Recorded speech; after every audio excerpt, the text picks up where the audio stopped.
নমস্কার বন্ধুরা, আহারে বাহার রান্নাঘরে আপনাদের সবাইকে অনেক অনেক স্বাগত। আজকে আমি দুর্দান্ত স্বাদের একটা চাল কুমড়োর নিরামিষ রেসিপি নিয়ে চলে এসেছি। এটা বানানো যেমন সহজ, খেতেও সেই রকমই সুস্বাদু। চাল কুমড়োর রয়েছে প্রচুর পরিমাণে ভিটামিন, যেটা এই গরমে আমাদের শরীরের জন্য ভীষণই উপকারী। তা সত্ত্বেও অনেকেই চাল কুমড়ো খেতে পছন্দ করে না, বিশেষ করে বাচ্চারা। সবজির কথা শুনলেই যেমন নাক সিটকে একেবারেই খেতে চায় না। তবে আজকে আমি যেভাবে রান্নাটা করব, এইভাবে করলে বাচ্চা বড় সবাই চেটেপুটে খাবে।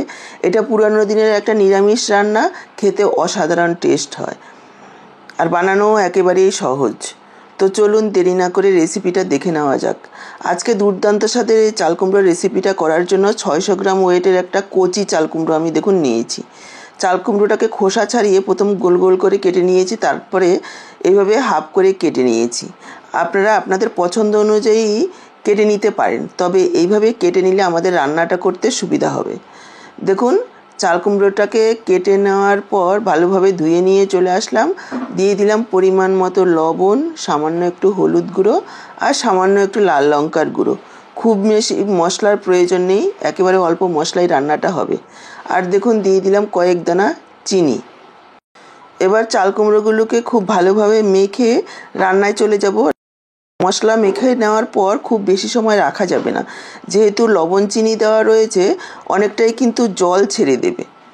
দেখুন, গ্যাস অন করে কড়াই বসিয়ে দিয়েছি আর দিয়ে দিচ্ছি সাদা তেল। আমি আজকে রান্নাটা সাদা তেলে করছি, আপনারা চাইলে সরষের তেলেও করতে পারেন। তেল গরম হয়ে গেলে এক এক করে চাল কুমড়োগুলোকে দিয়ে দেব। সবগুলো একসঙ্গে দেব না, কড়াইয়ে তেলের মধ্যে যতটা একবারে আসবে ততটাই দেব। এইভাবে দেখুন কেটেছি এই কারণেই, এভাবে একটু বড় টুকরো করে কাটলে আমাদের ভাজতে সুবিধা হবে। নিরামিষ যে কোনো সবজি আমরা একেবারে যদি সেদ্ধ করে রান্না করে দিই তাহলে কিন্তু খেতে ভালো লাগে না। এইভাবে যদি একটু ভেজে রান্না করা হয় তাহলে কিন্তু খেতে ভালো লাগবে। তবে চাল কুমড়া ভাজায় খুব বেশি কিন্তু তেল টানবে না। আমি কড়াতে যতটা তেল দিয়েছি বেশিরভাগ তেলটাই থেকে যাবে। চাল কুমড়োর অনেক উপকারিতা রয়েছে। এটি কোষ্ঠকাঠিন্য, গ্যাস্ট্রিক, অন্যান্য রোগের জন্য ভীষণই উপকারী। চাল কুমড়োর রস চুল আর ত্বকের জন্য খুবই উপকারী। ওজন কমাতে সাহায্য করে, দৃষ্টিশক্তি বৃদ্ধি করে, হৃদরোগের জন্য উপকারী, রক্তে শর্করার মাত্রাও নিয়ন্ত্রণে রাখে। এত গুণাগুণ থাকা সত্ত্বেও অনেকেই চাল কুমড়ো খেতে চায় না এবং নাম শুনলেই নাক সিটকোয়, কিন্তু এইভাবে রান্না করলে খেতে ভীষণই ভালো হয়। এটা পুরানো দিনের একটা রান্না। দেখুন, কথা বলতে বলতে চাল কুমড়োর এক পিঠ প্রায় 2 মিনিট মতো ভেজে দিয়েছি। এবার উল্টে দিয়েছি। চাল কুমড়োর উল্টো পিঠটাও ভাজা হতে হতে আমি একটা মশলা রেডি করে নেব। এখানে মিক্সচার জারে নিয়ে নিচ্ছি 2 চা চামচ হলুদ সর্ষে, 1 চা চামচ কালো সর্ষে। যতটা কালো সর্ষে নেবেন তার ডবল হলুদ সর্ষে নেবেন, এতে টেস্টটা ভালো আসবে। আর 3টে কাঁচা লঙ্কা। ঝালটা আপনারা নিজেদের পরিমাণ বুঝে দেবেন। এখানে কিন্তু কাঁচা লঙ্কার ঝালেই ঝাল হবে। এখানে অবশ্যই বড় দানার সর্ষে নেবেন, ছোট দানার সর্ষে নিলে কিন্তু তেতো হবে। আর এই মশলাটা যতটা সম্ভব রান্নার 15-20 মিনিট আগেই করে রাখার চেষ্টা করবেন, এতে টেস্টটা ভালো আসবে, তেতো হবে না। দিয়ে দিলাম 1/2 চা চামচ গোটা জিরে আর 1/2 ইঞ্চি আদা। প্রথমে একটু শুকনো গুঁড়ো করে নেব, এতে পেস্টটা করতে সুবিধা হবে। দিয়ে দিলাম একটু লবণ। সর্ষে বাটার সময় একটু লবণ লঙ্কা দিয়ে বাটলে আর সর্ষেটা তেতো হয় না। আর যোগ করে দিলাম প্রায় 3 টেবিল চামচ পরিমাণ কোরানো নারকেল। তারপর দেখুন, পরিমাণ মতো জল দিয়ে একেবারে মিহি একটা পেস্ট তৈরি করে নিয়েছি। যতটা সম্ভব পেস্টটাকে মিহি করে করবেন, এতে করে টেস্টটা ভালো আসবে। আর এদিকে আরও 2-3 মিনিট উল্টো পিঠটাও ভেজে নিয়েছি। দেখুন, উল্টে পাল্টে চাল কুমড়োগুলোকে একেবারে লালচে করে ভেজে নিয়েছি। চাল কুমড়োগুলো প্রায় 90% সেদ্ধও হয়ে গেছে। এইভাবে ভেজে আপনারা গরম ভাতের সাথে খেতে পারেন, তাতেও ভীষণই ভালো লাগবে খেতে। চাল কুমড়োগুলো তুলে নিয়ে দেখুন বেশ খানিকটা তেল রয়ে গেছে, আর তেলের প্রয়োজন নেই, এই তেলে রান্নাটা হবে। এবার দিয়ে দিলাম 1/2 চা চামচ গোটা জিরে, একটা তেজপাতা আর একটা শুকনো লঙ্কা টুকরো করে।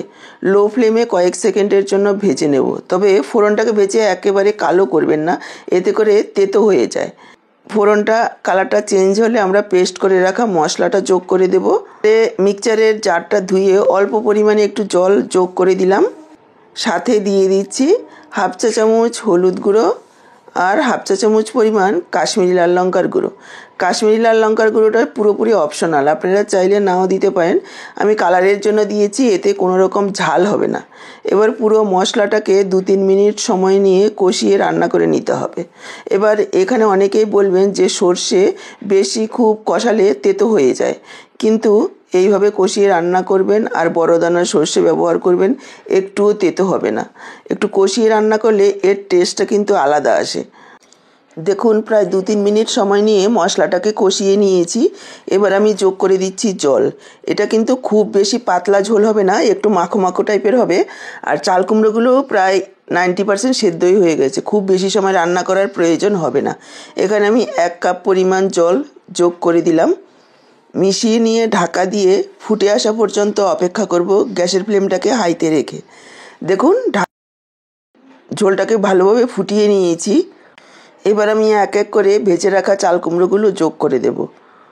দর্শক বন্ধুরা, চাল কুমড়োর তো হাজারো রকম রেসিপি খেয়েছেন, একবার আমার মতন করে এইভাবে রান্না করে খেয়ে দেখুন। আশা করছি একবার যদি খান বারবার খেতে ইচ্ছে করবে, সপ্তাহে অন্তত 2 থেকে 3 দিন। আর এই রকম একটা নিরামিষ রান্না হলে নিরামিষের দিনে কোনো চিন্তাই করতে হবে না, এক পদ দিয়ে খাওয়া হয়ে যাবে। দেখুন চাল কুমড়োগুলো দিয়ে মিশিয়ে নিয়ে ঢাকা দিয়ে মিডিয়াম লো ফ্লেমে 3-4 মিনিট রান্না করে নেব। দেখুন ঢাকা দিয়ে 3-4 মিনিট রান্না করে নিয়েছি। চাল কুমড়োগুলো খুব সুন্দরভাবে সেদ্ধ হয়ে গেছে। এবার যোগ করে দিলাম হাফ চা চামচ চিনি। একটু মিষ্টি দিলে খেতে ভালো লাগবে, এটা একটু মিষ্টি মিষ্টি টাইপের হবে স্বাদটা। আরও একবার মিশিয়ে নিলাম। দিয়ে দিচ্ছি একটু ধনেপাতা কুচি, যদি হাতের কাছে থাকে তাহলে ধনেপাতা দেবেন, ধনেপাতা ছাড়াও রান্নাটা করা যাবে। ধনেপাতাগুলোকে একটু মিশিয়ে নেব আর গ্যাস অফ করে 5 মিনিট ঢেকে রেখে দেবো, যাতে সব কিছু খুব সুন্দরভাবে সেট হয়ে যায়। 5 মিনিট পর দেখুন আমি পরিবেশন করে দিচ্ছি। এটা গরম ভাত, রুটি, লুচি সব কিছুর সাথেই খেতে পারবেন, খেতে অসম্ভব টেস্টি হয়। তাহলে আজকের পুরো ভিডিওটা দেখে কেমন লাগলো কমেন্ট বক্সে জানাতে ভুলবেন না। ভালো লাগলে অবশ্যই একটা লাইক করবেন, প্রচুর প্রচুর শেয়ার করবেন। ইউটিউব থেকে দেখে থাকলে চ্যানেলটাকে সাবস্ক্রাইব করবেন, ফেসবুক পেজ থেকে দেখে থাকলে পেজটাকে ফলো করবেন। আজকে এখানেই বিদায় নিচ্ছি, আবার দেখা হবে নতুন কোনো রেসিপির সাথে। সবাই ভালো থাকুন, সুস্থ থাকুন। সবার সুস্থতা কামনা করে এখানেই শেষ করছি। সবাইকে অসংখ্য ধন্যবাদ।